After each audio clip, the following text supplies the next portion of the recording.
entrapped by Israel. As you know, over decades, US congressmen have been entrapped one after the other by Israel to engage in sexual depravity with children, as Israel was secretly recording them on camera.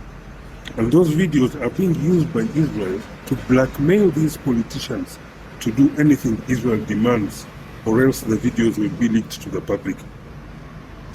I believe the same blackmail operation has caught many leaders in the UK and the EU as well.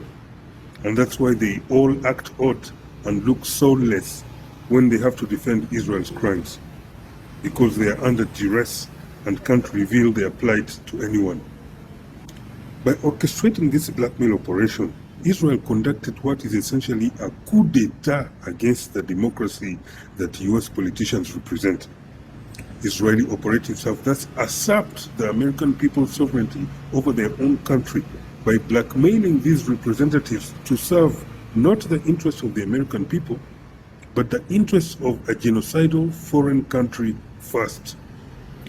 The politicians are then given their marching orders and talking points by Israeli agents under the Israeli organization called AIPAC. Every congressman or woman has a person they call an AIPAC babysitter who tells that politician whatever Israel wants them to do on any given subject. You could just as well call the babysitter a personal prison guard or a minder, just like in North Korea.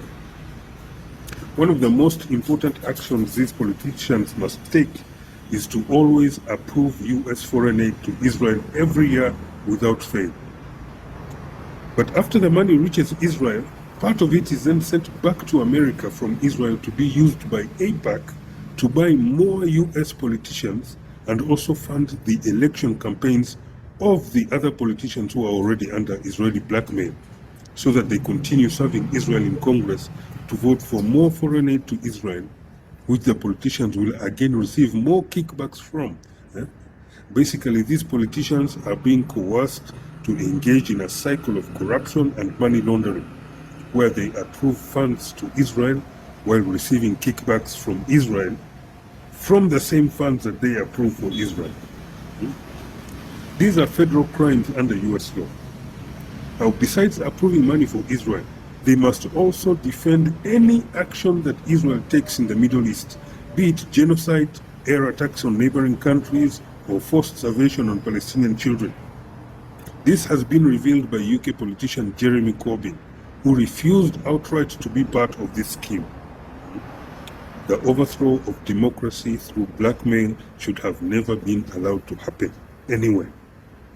And all US congressmen who are compromised by this Israeli blackmail coup should actually report themselves to authorities, or else the people and the victims of their sexual depravity should make these politicians face the real risk of being deemed as willing treason collaborators against the people, against the American people's sovereignty, against democracy, and against America itself, for not reporting blackmail, which is also a serious federal crime under US law.